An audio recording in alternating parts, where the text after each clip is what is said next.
Welcome to the Story of Money by Ash Stewart. Episode 012, Understanding Property Rights, exploring a core foundational principle of all exchange. I trust we've seen so far that the story of money involves a lot more than just cash and coins. In this spirit, we've dug into some of the core concepts that make up the foundation of economics. Today, let's explore one more such. Let's first do a quick fictional round. Our friends Steve, Bryan, Brenda, and Irene are sat in the garden, some of them half-heartedly taking stock of their recent business activities to keep the books up to date, but mostly in the mood to just take it easy. It's a sunny afternoon. The birds are chirping. Bruno the dog and Iris the cat are playing out there, so they just need an excuse. That's when they notice Bruno bringing in a piece of bone with a very proud look on his face. He buries it carefully, making a place for it next to his kennel, almost as if it were a sacred ritual of a treasure deposit. He then goes away to sip some water and Iris the cat sneakily saunters over and just sits on it. Cats are not particularly into bones, remember? Bruno is seething. He starts barking at Iris furiously, but the cat won't dodge. Our four friends, amused watching this, have found their theatrical excuse to digress from work for a fine philosophical treatment of the just observed phenomenon. Bring on the beers.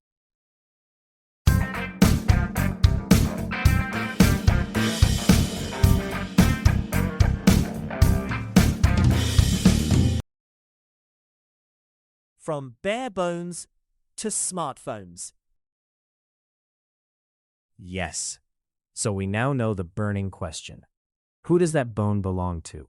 Or to come back to human reality, who does anything belong to? This has been a question thinkers in many societies have grappled with. Start stroking your chin. And let's get down to first principles first. Back in episode 004, when we discussed value creation, we saw that things exist in nature as such.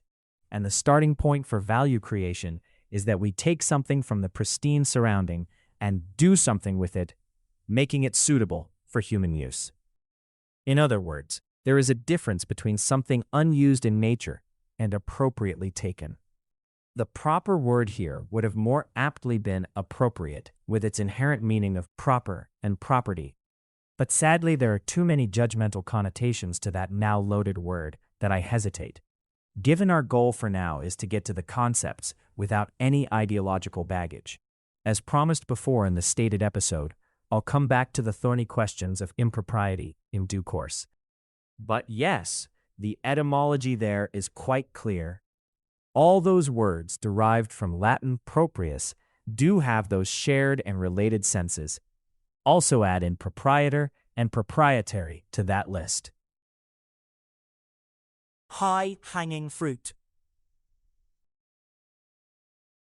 So, at the conceptual level, this line of reasoning offers a framework for the core question posed above. And once someone has taken a said natural resource, put their own labor into it. In the simplest theoretical example, the mere act of stretching out and plucking an apple from the tree. They have attribution. But who's to say someone else won't lay claim to the labor of someone, just as we saw in our silly story above? How is one to affirm that attribution in practical terms? How can such a system as outlined above practically work? That's where the enforcer comes in, the state. In most practical cases, it is only with the state, the legal apparatus that sets the rules of engagement, that we can really have a functional system of property rights. Let's think about this for a moment. In practical terms, any functioning right is indeed a construct of the state. Otherwise, we are just whistling in the air, shouting in the wind. We may say, in principle, we have a right to something, but in practice, it needs enforced. Don't get me wrong, there's a lot of well-constructed argument along moral lines for a theoretical basis of rights. but I'm only referring to the practical application in this case. And that said, this remains a highly debated area, so take this with that in mind.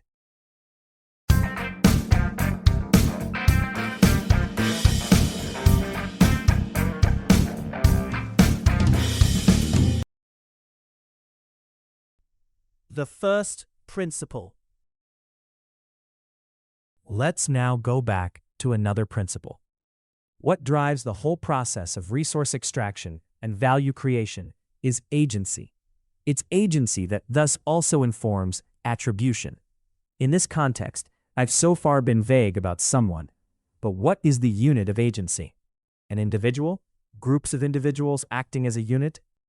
I'll come back to the aggregate question of groups, institutions, corporations acting in collective capacity, for that deserves its own detailed treatment.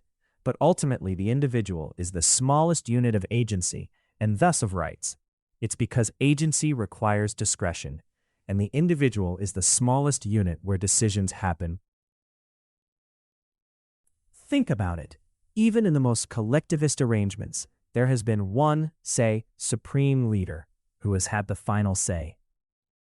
In any case, beyond the individual, we can't split it further down, despite economists' penchant for saying, on the one hand, and quickly contradicting or hedging themselves by going on the other.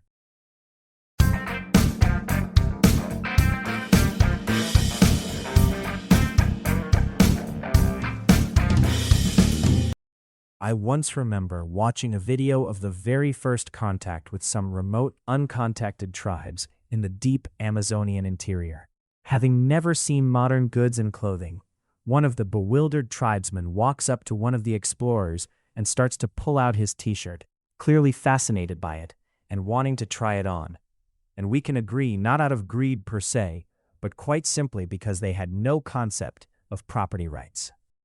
While a more communal system might work for small, isolated, everyone knows everyone, hunter-gatherer groups who subsist on and satisfy themselves with what's available in their immediate surroundings, for society to scale, for agency to flourish, for prosperity to take root, and thus for us to live in the world we live in, we should perhaps pause to appreciate the proper and appropriate value of property rights.